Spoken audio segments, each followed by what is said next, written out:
Bonjour tout le monde. Ça réchauffe le cœur d'entendre tous ces témoignages-là, ces louanges-là. Action de grâce et certainement, je pense que si on avait pris plus de temps, il y aurait sûrement eu beaucoup d'autres personnes qui pourraient faire la même chose, rendre grâce à Dieu pour toutes ses bontés. Je vous invite à prendre vos Bibles dans Luc chapitre 8.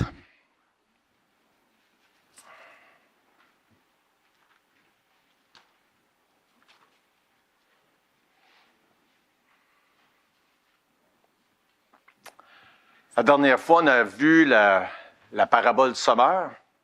Et si vous vous souvenez un peu, vous avez déjà lu la parabole du sommeur, la manière que c'est prononcé, c'est Jésus parle, c'est quoi la parabole, il explique, voici que la première semence qui tombe dans les différents endroits.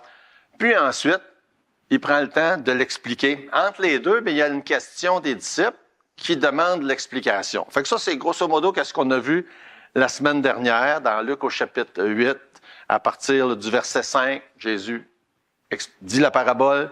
À partir du verset 11, il explique la parabole. Mais entre la question des disciples, puis la réponse de Jésus sur l'explication, Jésus fait un commentaire sur lequel on a passé un peu rapidement la semaine dernière, mais qu'on va prendre le temps de s'étendre aujourd'hui. Verset 10, dans Luc au chapitre 8, il répondit, « Il vous a été donné de connaître les mystères du royaume de Dieu, mais pour les autres, cela leur est dit en parabole, afin qu'en voyant, ils ne voient point et qu'en entendant, ils ne comprennent point. » On va prier. En notre Dieu, on est devant toi aujourd'hui, on est reconnaissant pour ton amour, ta bonté, ta grâce, ta fidélité, et on est rempli d'actions de grâce ce matin. Oui, les gens célèbrent une fois par année l'action de grâce, mais pour les tiens, pour chacun de nous, c'est quelque chose qu'on peut faire et qu'on doit faire et qu'on veut faire à tous les jours. On te rend grâce, on te remercie pour tout et surtout, premièrement, pour le sacrifice de Jésus sur la croix qui a été offert en remplacement, à la place de ce que nous, on aurait dû subir, qui est la mort pour nos propres péchés. Merci Seigneur, merci pour ce don merveilleux. Merci pour la joie, l'encouragement qu'on en retire lorsqu'on entend des témoignages comme on a entendu tantôt. Et on te prie Seigneur que ta parole continue son œuvre, que ton Esprit Saint continue son travail de conviction dans nos vies. Et répond aux besoins de chacun ce matin. Puis on voudrait surtout pas oublier notre frère et ami Michel qui va célébrer les funérailles de son épouse demain. On te prie pour Francis, Cynthia, le reste de la famille. On te demande, Seigneur, de les accompagner dans leur deuil et de donner à Michel et aux autres le courage et la force pour continuer à te louer. Et bénis-les, Seigneur, dans le nom de Jésus. Amen. Donc, c'est ça, on a lu tantôt le verset 10, puis Jésus explique pourquoi il leur parle en parabole. Puis, des paraboles, ça suscite beaucoup de questions. D'ailleurs, je ne sais pas si vous avez déjà entendu ça. Moi, j'ai déjà entendu, quand on parle de la Bible à quelqu'un, dire « Ah, la Bible, c'est écrit en parabole. » Avez-vous déjà entendu ça? Hein? La Bible, c'est écrit en parabole, on ne comprend rien. Il y a des paraboles dans la Bible. La Bible, c'est pas écrit en parabole. Mais il y a définitivement des paraboles. Et c'est vrai que des paraboles, il y a un aspect dans ça qui est fait par exprès, que ça ne soit pas facile à comprendre.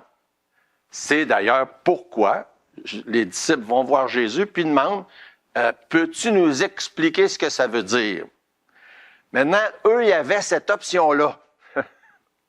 Ce qu'on n'a pas, nous autres. Hein? Eux, il y avait l'option d'aller voir Jésus et dire « T'as dit ça, mais on n'a pas compris. Qu'est-ce que ça veut dire, cette affaire-là? » Maintenant, on a quand même l'option que dans la Bible, la plupart du temps, il y a une explication. Ça l'explique. C'est pas toujours si clair, mais dans le cas de la parabole du sommeur, là, ça pourrait pas être plus clair. Fait que donc, c'est très clair. Mais quand il demande aux disciples, peux-tu nous expliquer la parabole? Avant d'expliquer la parabole, on a le verset 10. Puis le verset 10, c'est pas l'explication de la parabole. Fait qu'il y avait ce qu'on comprend, mais pour comprendre d'ailleurs, puis c'est ça qu'on va faire ce matin, il faut aller dans Matthieu chapitre 13. Comme vous le savez bien, vous devriez savoir en tout cas, les évangiles racontent toute l'histoire de Jésus, mais ils ne racontent pas tous les mêmes détails. Donc, dans Matthieu chapitre 13, où on a aussi la parabole du semeur, ça nous explique beaucoup plus de détails en ce qui concerne ce qu'on vient de lire tantôt dans Luc au chapitre 8, le verset 10. Quand Jésus dit, ben là, voici, je vais parler en parabole à cause de. Ben dans Matthieu chapitre 13, Matthieu, il a raconté beaucoup plus de détails sur qu'est-ce que Jésus avait dit cette journée-là que Luc. C'est comme ça, on n'a pas toujours les mêmes détails, pas toujours la même version des faits. C'est normal, ils ont chacun donné par le Saint-Esprit un but différent dans ce qu'ils racontent. Puis on voit ça à mesure qu'on compare les 4 évangiles. Donc, on va quand même prendre du temps ce matin, parce que la semaine dernière, c'était pas ça le but. On a passé très rapidement par-dessus le verset 10. Mais là, on va lire, je vais lire d'ailleurs, dans Matthieu chapitre 13, à partir du verset 10 jusqu'au verset 17. Matthieu chapitre 13. Les disciples s'approchèrent et lui dirent, « Pourquoi leur parles-tu en parabole? » Fait que là, on comprend que pourquoi on a ce verset-là dans Luc. Parce qu'il avait posé la question. Dans Luc, ça ne nous le dit pas qu'il avait posé cette question-là, mais dans Matthieu, ça nous le dit. « Pourquoi leur parles-tu en parabole? » Jésus leur répondit, « Parce qu'il vous a été donné de connaître les mystères du royaume des cieux et que cela n'aura pas été donné. Car on donnera à celui qui a, et il sera dans l'abondance, mais à celui qui n'a pas, on ôtera même ce qu'il a. C'est pourquoi je leur parle en parabole, parce qu'en voyant, ils ne voient point, et qu'en entendant, ils n'entendent ni ne comprennent. Et pour eux s'accomplit cette prophétie d'Ésaïe. Vous entendrez de vos oreilles, et vous ne comprendrez point. Vous regarderez de vos yeux, et vous ne verrez point. Car le cœur de ce peuple est devenu insensible. Ils ont endurci leurs oreilles.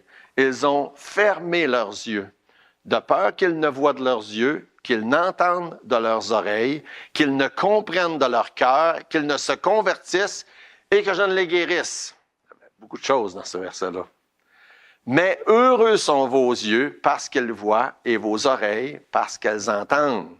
Je vous le dis en vérité, beaucoup de prophètes et de justes ont désiré voir ce que vous voyez et ils ne l'ont pas vu, entendre ce que vous entendez et ils n'ont pas entendu.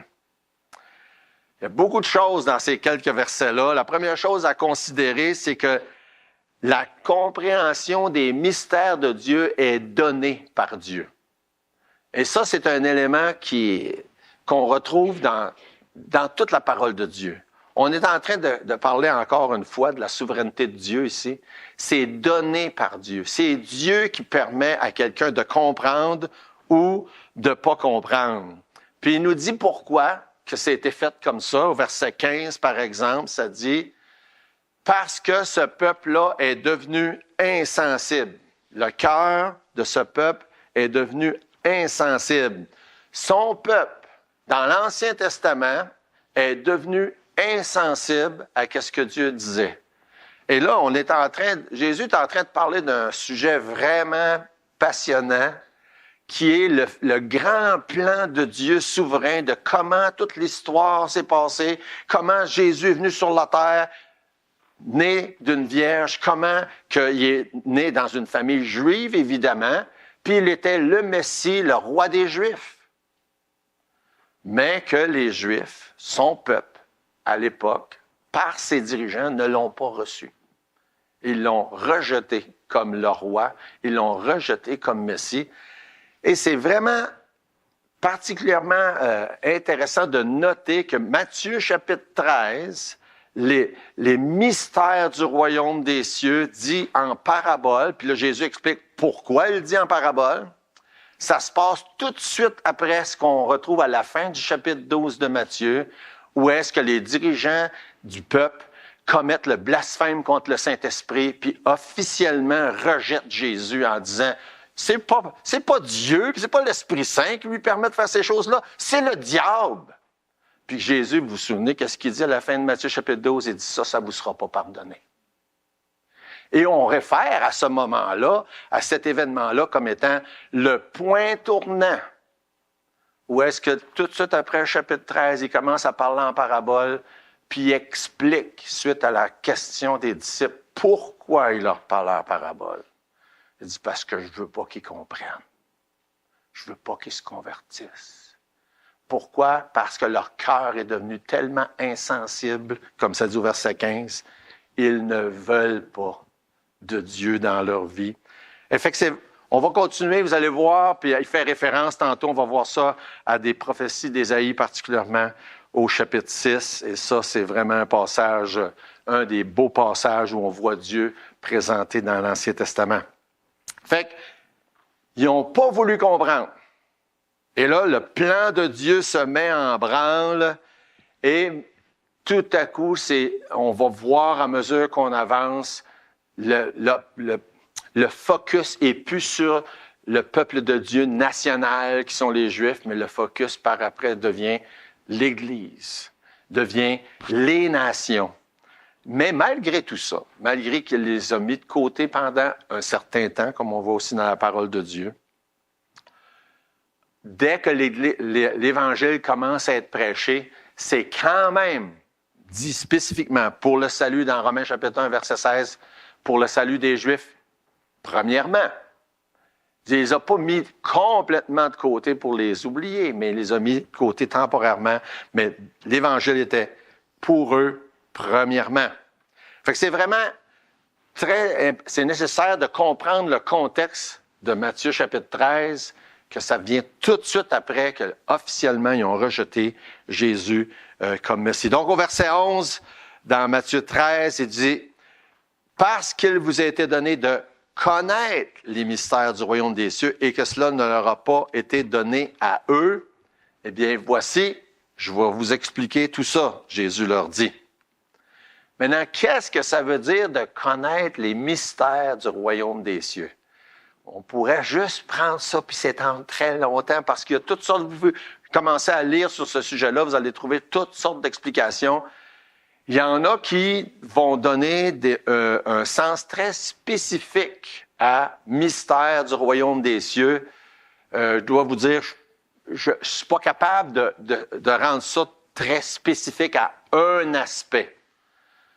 Mais une chose est sûre, c'est qu'il y a beaucoup de choses dans l'Ancien Testament qui n'étaient pas révélées, qui étaient gardées mystérieuses, puis que tout à coup, ils nous sont révélés dans le Nouveau Testament. Et l'expression mystère revient très souvent dans le Nouveau Testament. Est-ce que c'est toutes les fois que le mot mystère dans le Nouveau Testament est inclus dans l'expression mystère du royaume des cieux? Je ne le sais pas.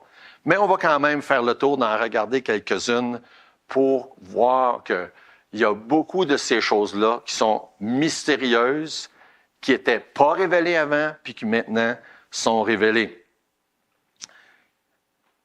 Quand on parle de parabole, puis qu'on parle de mystère, en fait, on est en train de parler de deux sortes de choses qui sont mystérieuses. Parce que des paraboles, par définition, c'est un peu flou. Il y a un aspect mystérieux dedans parce que, justement, on a l'exemple de la parabole du semeur où ils sont obligés de demander à Jésus c'est quoi que ça veut dire. Parce qu'en l'entendant, ils ne comprennent pas. Puis un mystère, on a souvent la tendance à voir un peu des choses mystiques, nébuleuses, compliquées. En fait, c'est pas ça. Un mystère, selon la Bible, puis on va voir ça assez souvent, c'est quelque chose qui était juste caché, mais que Dieu choisit de révéler plus tard. C'était caché autrefois, maintenant c'est révélé. Par exemple, dans 1 Corinthiens chapitre 2, verset 7, « Nous prêchons la sagesse de Dieu, mystérieuse et cachée, que Dieu, avant les siècles, avait prédestinée pour notre gloire. » Fait que c'était caché, mais maintenant, c'est révélé. Ça, c'est une très, très bonne définition de qu'est-ce que ça veut dire le mystère ou les mystères. Maintenant, encore là, dans l'expression mystère, les mystères du royaume des cieux, est-ce que c'est spécifique à un aspect une période, comme des fois certains commentateurs vont dire, ou est-ce que ça inclut tous les mystères que Dieu a bien voulu un jour nous révéler? En tout cas, on va en regarder quelques-uns, quelques exemples, et vous déciderez pour vous autres si c'est tout inclus ou pas, mais il reste que c'est ce que la parole de Dieu nous dit, c'est comme ça que l'expression est employée. On commence avec 1 Corinthiens chapitre 15, verset 51, certainement un favori de beaucoup de gens, cet aspect-là, mystérieuse, dont on nous parle, qui est l'enlèvement de l'Église, où ce que ça dit, « Voici, je vous dis un mystère, nous ne mourrons pas tous, mais tous nous serons changés. » Puis là, on a un instant, on a un clin d'œil à la voix d'un archange, au signal donné. Les morts en Christ ressusciteront premièrement, ensuite, nous les vivants, sont enlevés à la rencontre du Seigneur dans les airs. Ça, c'est l'aspect mystérieux de ce qui s'en vient pour les enfants de Dieu un jour, bientôt, on espère. Mais Dieu appelle ça un mystère. Imaginez ça, là. On est dans la salle ici, là. Il dit, nous ne mourrons pas tous. Demain, je vais à Port-Neuf pour célébrer les funérailles de notre sœur Claudette. Puis, plusieurs, la majorité, on a quelqu'un qu'on connaît qui est mort à quelque part dans notre existence, dans notre vie, dans notre entourage. Puis Dieu dit, nous ne mourrons pas tous. Ça me fascine. Il y a quelque chose, il y a un aspect fascinant de ça. C'est mystérieux parce que dans l'Ancien Testament, les gens n'avaient pas cette notion-là encore. Puis là, c'est révélé dans le Nouveau Testament. Un des mystères. Nous ne mourrons pas tous, mais tous nous serons changés. Puis vous continuerez à lire 1 Corinthiens 15 si vous voulez avoir plus de détails. On ne va pas s'arrêter trop là-dessus. Mais dans 1 Thessaloniciens chapitre 4, ça élabore un peu plus sur cet aspect-là, que le signal donné, puis là, on monte ensemble à la rencontre du Seigneur dans les airs. Puis ceux qui étaient déjà morts, eux aussi montent ensemble. C'est quelque chose d'extraordinaire. J'aime d'ailleurs souvent à lire ça lors de funérailles, parce que ça dit dans 1 Thessaloniciens 4, verset 18, c'est là pour nous consoler. Il dit, puis dans le début de ce texte-là, au verset 13, ça dit « Nous voulons pas, frères, que vous soyez dans l'ignorance au sujet de ceux qui sont décédés, afin que vous ne vous affligiez pas comme les autres qui n'ont point d'espérance. » Et quand quelqu'un a l'espérance, a mis son espérance en Jésus, il dit, ça se peut qu'on meure, mais on va ressusciter, mais ça se peut qu'on meure pas, puis qu'on monte direct. En tout cas, tout le monde, je suis sûr, qui connaissez ces passages-là, vous faites sûrement partie de la majorité qui disent, moi j'aimerais ça faire partie de ceux qui montent direct. Je pense que la plupart des chrétiens ont cette pensée-là. J'aimerais ça. Mais ça fait partie de ce que ça nous dit dans le Nouveau Testament. Voici un mystère. Un autre mystère qui est associé à celui-là, c'est dans 2 Thessaloniciens chapitre 2. 2 Thessaloniciens chapitre 2 et le verset 7, ça dit « Car le mystère de l'iniquité agit déjà. » Le mystère de l'iniquité agit déjà, il faut seulement que celui qui le retient ait disparu. Et là, on est en train de parler d'événements qui vont se passer par la suite. L'enlèvement arrive, les tribulations prennent place. Il y a tout ce que l'Apocalypse nous raconte. Le diable qui va, au travers du faux prophète, de l'Antéchrist, qui va contrôler toutes les choses qui se passent sur la terre. Puis Dieu dit, dans ce contexte-là, il dit, le mystère de l'iniquité agit déjà. Puis on est au moment où on se parle. On ne sait pas jusqu'à quel point, comment on est proche. Depuis toujours, les gens disent « Ah, c'est ça, ça va arriver là. » Puis on donne des dates, puis on donne des... On ne sait pas encore quand est-ce que tout ça va prendre place.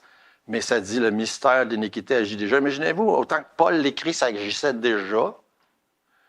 Imaginez-vous aujourd'hui, ça agit déjà. Ce mystère-là de l'iniquité, le diable qui contrôle plein de choses qui se passent dans le monde. Est-ce qu'il y a des gens qui sont surpris d'entendre ça, là?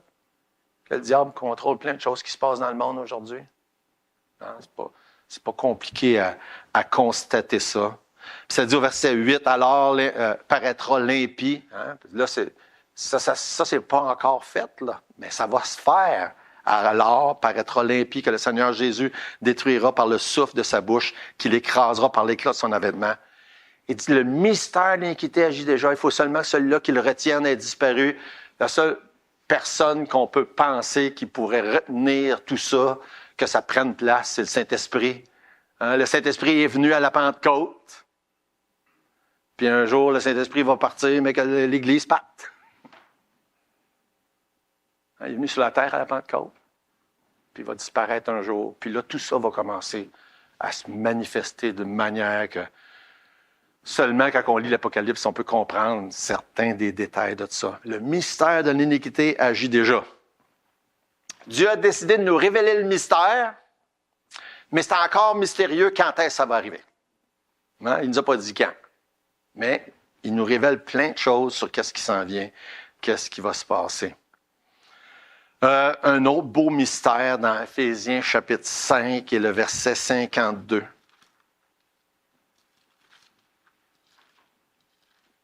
Éphésiens 5, pas 52, 32. Je prends la peine de grossir mes lettres, puis je réussis quand même à me tromper. Ce mystère est grand, je dis cela par rapport à Christ et à l'Église. Le mystère de Christ et de l'Église. Puis il compare ça à l'union d'un homme et d'une femme. C'est mystérieux. Fait que t'as l'aspect de l'union d'un homme et d'une femme qui est mystérieux, mais le mystère de Christ et de l'Église encore plus. C'est appelé un mystère, ça. Et juste la notion du corps de Christ, Christ qui est la tête, l'Église qui est le corps, puis dans 1 Corinthiens 12, ça nous explique tous les membres qui ont chacun leur part, puis tout comment ça fonctionne. Et on a entendu certains des témoignages qui parlent de ça, là, de l'importance d'un corps qui est l'Église, puis qui est le corps de Christ. Et on a aussi entendu dans un des témoignages comment est-ce que malheureusement, des fois, le corps se chicane, puis se brise, puis se défait. Et ça arrive. Et c'est clairement, on est content d'entendre des beaux témoignages, mais faut pas se leurrer. S'il y a des beaux témoignages, puis si ça va bien, mais il y a certainement quelqu'un qui n'aime pas ça. Il faut vraiment, parce que ça nous parle de faire un effort pour garder l'unité, et ça, c'est vraiment quelque chose qu'il ne faut pas perdre de vue. Il faut continuer continuellement à faire des efforts pour garder l'unité, pas prendre ça pour acquis. En tout cas, juste en passant, c'est important. Donc, le corps, c'est un mystère, comment ça fonctionne, tout ça. Une autre chose dont la Bible parle que c'est un mystère, Éphésiens chapitre 6, verset 19, ça dit « Priez pour moi, afin qu'il me soit donné, quand j'ouvre la bouche, de faire connaître hardiment et librement le mystère de l'Évangile. » C'était mystérieux parce que c'était caché avant, puis maintenant c'est révélé. Mais il y a un aspect de l'Évangile qui est quand même encore mystérieux de voir, puis vous le savez, si vous êtes sauvé aujourd'hui, vous savez qu'un jour il y avait avant, puis après. C'est mystérieux. C'est comment que ça se passe, cette affaire-là, hein? Que on n'est pas sauvé, puis dans certains cas, comme moi, rien savoir, de rien, puis tout à coup, d'avoir une soif, un amour, un désir. C'est vraiment, il y a juste Dieu qui peut faire ça. C'est son Esprit Saint qui le fait. Mais Paul dit, priez pour moi que je puisse le faire connaître hardiment, ce mystère-là, mystère de l'Évangile. Colossiens 1, 27, Dieu a voulu leur faire connaître la glorieuse richesse de ce mystère parmi les païens, savoir Christ en vous, l'espérance de la gloire. Et c'est encore plus mystérieux le fait que dans l'Ancien Testament, ça passait par les Juifs, puis que là, c'est ouvert à tout le monde, hein, parmi les païens, c'est ça dont il parle. Verset 28, c'est lui que nous annonçons, exhortant tout homme et instruisant tout homme en toute sagesse, afin de présenter à Dieu tout homme devenu parfait en Christ. Un mystère de l'Évangile. Éphésiens 3, 4. En les lisant, vous pouvez vous représenter l'intelligence que j'ai du mystère de Christ. Il n'a pas été manifesté aux fils des hommes dans des autres générations, comme il a été révélé maintenant par l'Esprit aux saints apôtres et aux prophètes de Christ. Encore là, ça nous donne une définition du mot mystère. C'était pas révélé avant, puis maintenant c'est révélé. Pas révélé avant, maintenant révélé. Mystère de Christ. La foi est appelée un mystère. Dans le Timothée chapitre 3, verset 9, conservant le mystère de la foi dans une conscience pure. Mystère de la foi. Encore là, c'était pas révélé de la même manière. La foi était révélée tout au long de l'Ancien Testament, mais pas révélée de la même manière. Évidemment, il n'y avait pas la notion de Christ, mort sur la croix, ressuscité le troisième jour. 1 Timothée 3,16, sans contredit, le mystère de la piété est grand. Dieu a été manifesté en chair, justifié par l'Esprit, vu des anges, prêché aux nations, cru dans le monde, élevé dans la gloire. Si vous ne connaissez pas ce verset-là, déjà, là, c'est un beau verset à méditer. Hein? Sans contredit, le mystère de la piété, puis toutes les autres choses qui sont mentionnées là. La connaissance de ces mystères-là, puis encore là, est-ce qu'ils sont tous inclus dans la pensée de Jésus quand il dit la connaissance des mystères vous a été donnée? Je ne sais pas. Mais il reste que toutes ces expressions-là sont mentionnées dans le Nouveau Testament comme étant des mystères. Des mystères que Dieu a choisi de révéler à ses disciples, que Dieu a décidé de révéler aux croyants. Puis une autre chose qui est rajoutée à ça, puis qui nous inclut au même titre que les apôtres, Dieu dit de chacun de nous que nous sommes des dispensateurs de ces mystères-là. Nous sommes des dispensateurs des mystères. 1 Corinthiens chapitre 4, versets 1 et 2. Ainsi qu'on nous regarde comme des serviteurs de Christ et des dispensateurs des mystères de Dieu. Du reste, ce qu'on demande des dispensateurs, c'est que chacun soit trouvé fidèle. Dieu a donné la compréhension, la connaissance des mystères, puis ensuite il dit, je ne vous ai pas donné ça pour vous le garder pour vous autres, là. Je vous ai donné ça pour que vous soyez des dispensateurs des mystères. C'est assez simple comme définition, dispensateur. Le mot dispensateur, ça veut dire gestionnaire, quelqu'un qui garde des comptes fidèlement, hein, qui vraiment explique, hein, dispense, évidemment. Nous sommes des dispensateurs. Dans 2 Timothée 2, ça nous emploie le même mot, verset 15, quand ça dit « Efforce-toi de te présenter devant Dieu comme un homme éprouvé, un ouvrier qui n'a point à rougir, qui dispense droitement la parole de la vérité. » Fait qui décortique correctement et qui la partage. Qui la propage. Un autre élément qui vaut la peine de réfléchir, c'est dans Éphésiens chapitre 3, verset 8. Pour tous ceux et celles qui pensent qu'on peut être un chrétien, rester chez eux, puis faire notre culte, puis soit tout en ligne, puis de jamais faire partie d'un corps qui est une église, bien, ce verset-là nous rappelle que Dieu veut qu'on passe par l'église. Dans Éphésiens chapitre 3, verset 8, ça dit « À moi, qui suis le moindre de tous les saints, cette grâce a été accordée d'annoncer aux païens la richesse incompréhensible de Christ et de mettre en lumière le moyen, verset 9, de faire connaître le mystère caché de toute éternité en Dieu qui a créé toutes choses. C'est pourquoi les dominations, les autorités dans les cieux célestes connaissent aujourd'hui par l'Église la sagesse infiniment variée de Dieu, selon le dessein éternel qu'il a mis à exécution par Jésus-Christ notre Seigneur. En lui, nous avons, par la foi, en lui, nous avons la liberté de nous approcher de Dieu avec confiance. Non seulement Dieu nous demande d'être des dispensateurs de ces mystères, mais il dit, ça se passe par l'Église. Ça se fait au travers de l'Église. Et c'est vraiment une réflexion qui vaut la peine de faire, comme je suis sûr, plusieurs ont entendu ça, des gens, de dire « Oh, là, moi, je suis correct, j'ai pas besoin, je suis tout seul chez nous. » Puis Dieu dit non, ça se passe par l'Église, par une Église. Évidemment, pas juste notre Église ici, mais une Église. Et c'est pour ça que des fois, quand il y a des gens qui me disent qu'ils vont aller ailleurs dans une Église, je dis « Regarde, va dans une Église. Va dans une église où la parole de Dieu est prêchée fidèlement, où est-ce que des disciples se rassemblent, Mais, évidemment, va et implique-toi dans une Église parce que Dieu dit qu'il veut faire ça par l'Église dans Éphésiens 3:10.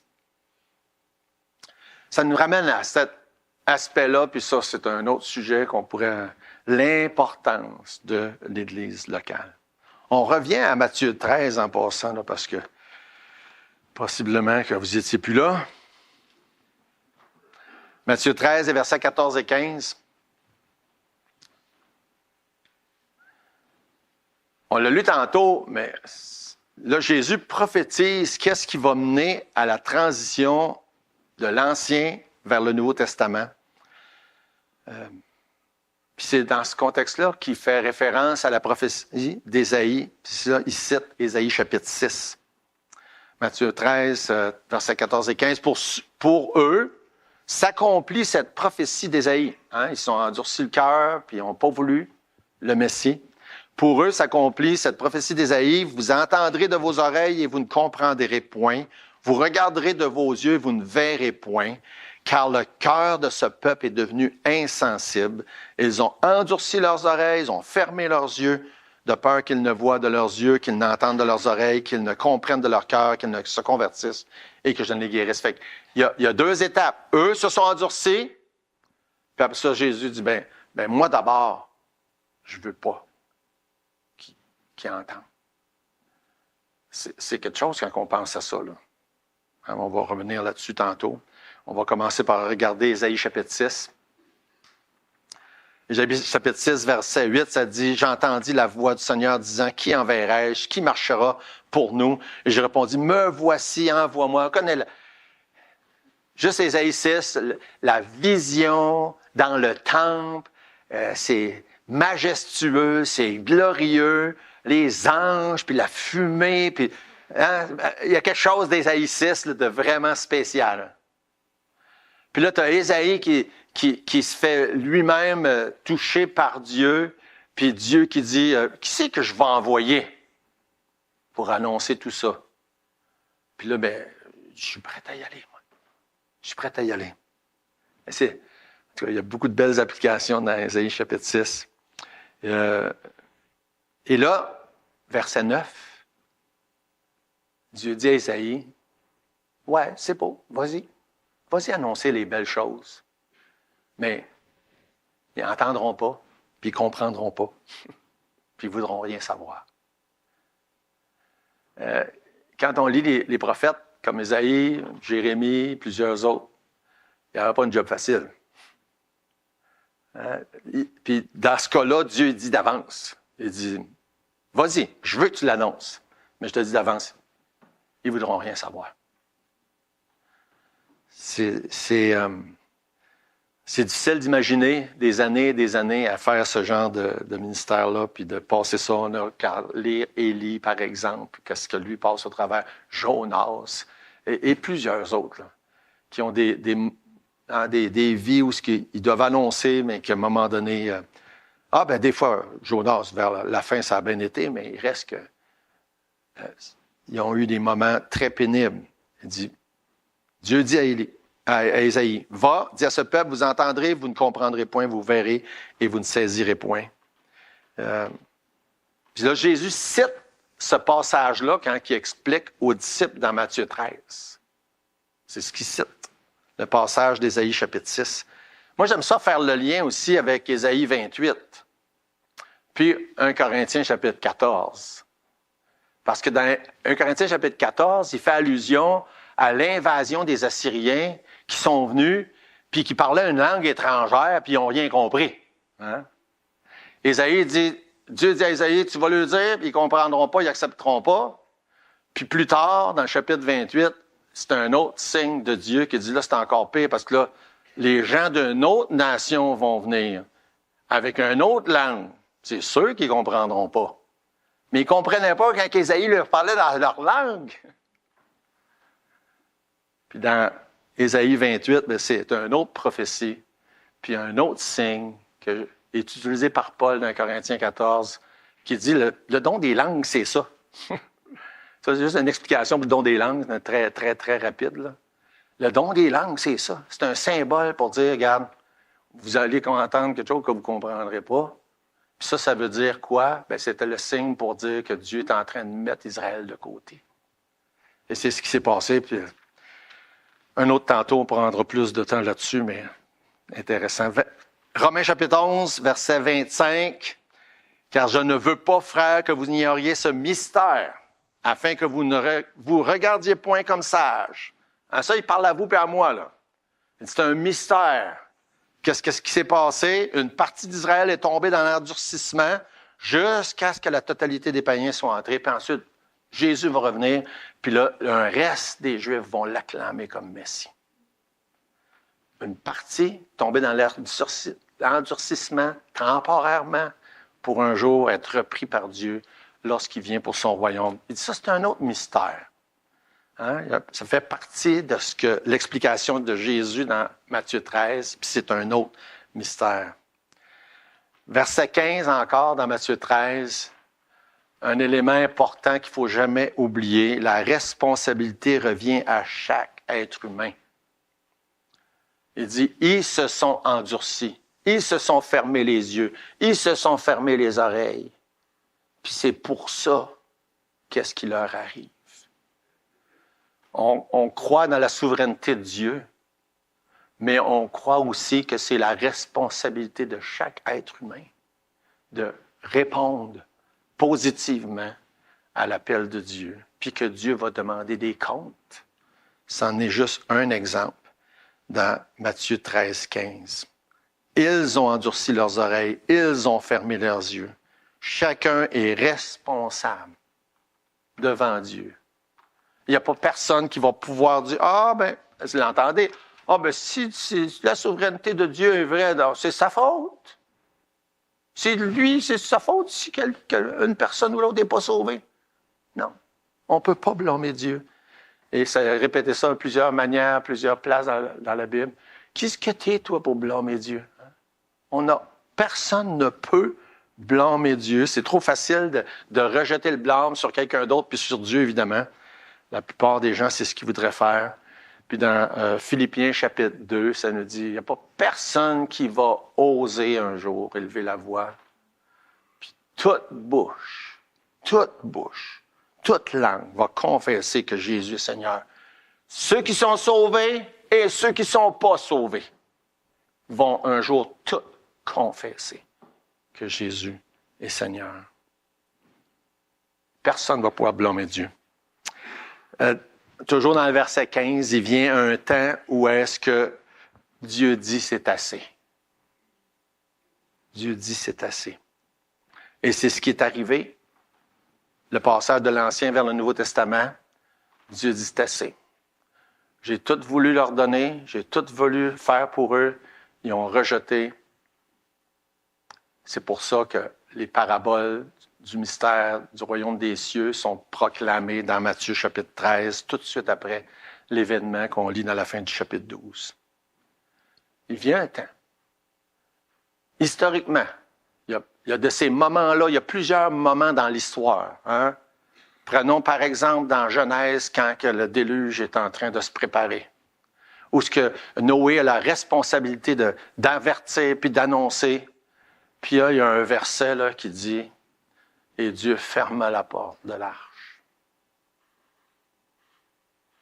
Vous avez probablement tous vu ces scènes-là, soit dans les choses en dessin animé ou un film, ou des gens qui cognent à la porte d'un coup que la porte est fermée. Il vient un temps où c'est trop tard. C'est ce genre de choses-là dont Jésus parle ici. Il vient un temps où c'est trop tard. Il y a plusieurs autres exemples. On peut parler de Sodome et Gomorrhe, après avoir averti, puis averti, puis averti. À un moment donné, il était trop tard. C'est le cas dans ce que Jésus raconte quand il est venu comme Messie, puis qu'ils ont rejeté. Leurs cœurs sont endurcis, puis ils n'ont pas voulu recevoir Jésus comme Messie. Jésus a dit, OK, maintenant je vais vous parler en parabole, pour pas que vous compreniez. Mais il dit à vous, en parlant aux disciples, il vous est donné de comprendre. Parce que ça vient de Dieu, ça vient de la grâce de Dieu. Il vient un temps prophétiquement où, ça nous dit dans 2 Thessaloniciens chapitre 2, Ça dit, versets 11 et 12, « Aussi Dieu leur envoie-t-il une puissance d'égarement pour qu'ils croient au mensonge, afin que tous ceux qui n'ont pas cru à la vérité, mais qui ont pris plaisir à l'injustice, soient condamnés. » Prophétiquement, il y a un moment où ça va arriver, où Dieu va dire, « C'est assez. Vous n'avez pas voulu croire? Bien, voici maintenant, vous subissez les conséquences de votre incrédulité. » Et c'est des choses qui vont se passer prophétiquement et individuellement maintenant. Je ne sais pas comment ça marche. Je ne suis pas capable de vous dire si à un moment donné, dans la vie de quelqu'un qui refuse de croire, qui refuse d'entendre, s'il vient ce point-là de la même manière qu'on voit tous ces exemples-là. Mais je peux vous dire que j'aimerais pas ça prendre de chance, personnellement. Parce qu'on a tous ces exemples-là où ce que Dieu dit, il vient un temps où Dieu dit, c'est assez.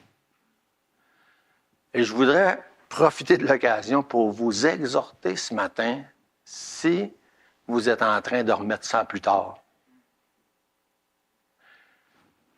Je ne le sais pas. Je ne sais pas s'il vient un temps de non-retour pour un individu là, aujourd'hui. Là. C'est possible, c'est même probable. Comme ça dit, si vous entendez sa voix, n'endurcissez pas vos cœurs. Hein? Ou d'autres passages, c'est aujourd'hui le jour du salut.